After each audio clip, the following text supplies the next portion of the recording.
Salve galerinha! Reta final do módulo 3, olha como as coisas fluem, como você está entendendo que um conteúdo se conecta ao outro e principalmente entendendo que não é só decoreba, que aqui tem conhecimento na prática, conectando todos os assuntos, e é hora de falar de um assunto muito importante, a famosa marcação a mercado, também conhecida como MAM, M-A-M, marcação a mercado. Esse conceito é muito importante para sua prova depois com o tempo. Você vai explorar um pouquinho mais ele, entender outras situações, mas o primeiro ponto da marcação a mercado para sua prova é que você precisa entender que marcação a mercado evita a transferência de riquezas. Marcação a mercado foi criado para evitar a transferência de riquezas. Como assim, professor? Calma. E a marcação a mercado ela vai impactar ela vai sofrer o impacto da taxa de juros, do prazo e da volatilidade. Lembra da volatilidade que a gente falou há pouco? Aqui começa a ficar mais prático o assunto de volatilidade. Antes de nós passarmos aí para o próximo assunto aí de mercados, vamos entender um pouquinho mais o que é essa marcação a mercado. Primeiro de tudo, vamos lá pensar em investimento, que é o foco da nossa certificação. Eu tenho um ativo, certo? Que eu comprei por R$1.000. É R$1.000, Silvio! Comprei por R$1.000, certo?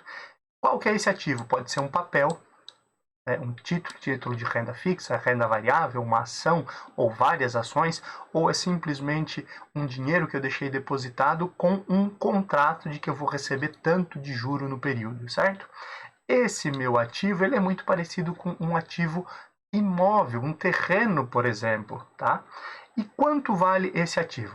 Professor, tu acabou de falar, R$1.000.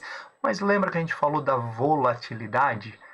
Recentemente a gente falou de volatilidade. Quanto maior o prazo, maior a volatilidade. Por quê, professor? Porque tem mais risco.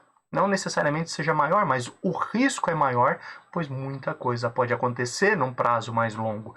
E esses meus R$1.000, imagine que ao invés de ele ser um papel, de ele ser um título para você entender na prática, imagina que ele é um telefone. Infelizmente, esse aqui foi mais de R$1.000. O telefone está caro, né? Mas imagine que o meu telefone custa R$1.000. Em alguns momentos, o meu eu comprei lá na Black Friday, né? E não era Black Fraud, porque eu estava acompanhando os preços, aproveitei aí uma promoção e comprei o telefone. Mas, voltando, em alguns momentos, o preço desse meu ativo, ele pode oscilar. Mesmo que eu tenha uma taxa de juros contratada, pode haver oscilação nesses ativos. Imagina então o mesmo telefone do professor, novinho, zero bala, não é o meu usado, óbvio que um telefone usado ele vai ser mais barato, mas em alguns momentos ele vai estar mais caro, no lançamento ele está mais caro, daqui a pouco ele fica mais barato por causa de uma promoção, daqui a pouco sobe novamente, né? Lembra da ideia lá do PlayStation 5 do irmão do professor Wagner, né? A mesma ideia, o mesmo conceito, ele sofre oscilação nos preços. E quando eu tenho principalmente aí um fundo de investimento ou tenho um ativo que ele é marcado a mercado, significa o seguinte: um ativo marcado a mercado, eu vou olhar o preço dele todos os dias, mesmo que eu não queira vender. Então, quanto está custando o telefone? R$1.000. E no dia seguinte, R$1.000. E no outro dia, 998. Opa, mudou o preço. Então eu não considero mais os R$1.000. Eu considero 998. No dia seguinte, 998 novamente. No outro, 1.005. No outro, 1.050. Eu considero o preço do dia daquele ativo. Isso é marcação a mercado. É eu olhar diariamente quanto o mercado está me pagando. A maioria dos gestores de fundos de investimento, eles atuam muito forte com essa marcação a mercado, olhando todos esses ativos e quanto me pagariam por esse ativo hoje.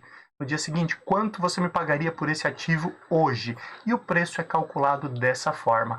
Por isso que a tal da marcação a mercado evita a transferência de riquezas. Como assim, professor? Não ficou claro como é que ela vai evitar a transferência de riquezas. A gente tem um módulo só para falar de fundos de investimento. Nesse ponto eu vou explicar como é um fundo de investimento, trazer isso mais detalhado, mas entenda que na maioria dos fundos de investimento eu posso entrar e sair a qualquer momento e eu tenho um patrimônio.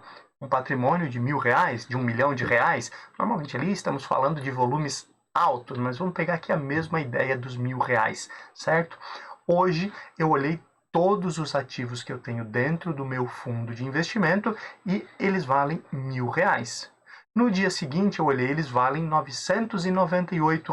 Então, se alguém quiser sair e vender a sua parte no fundo, vender o seu quadradinho, ele vai receber proporcional aos 998, 998, não aos 1.000. E esse evitar a transferência é justamente por isso.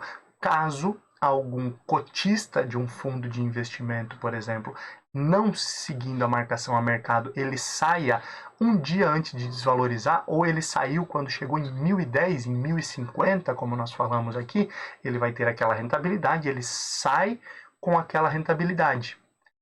Ou, se não houvesse a marcação a mercado, como ele entrou valendo 1.000, quando chegou em 1.050, ele receberia proporcional ao 1.000 e aquele valor, aquela diferença dos 50, ficariam para o fundo ou para o restante dos cotistas. Então, teria uma transferência de riqueza.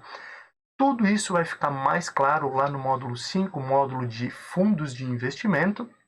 Mas, por enquanto, você precisa entender para sua prova que a marcação a mercado tem como principal objetivo evitar a transferência de riquezas.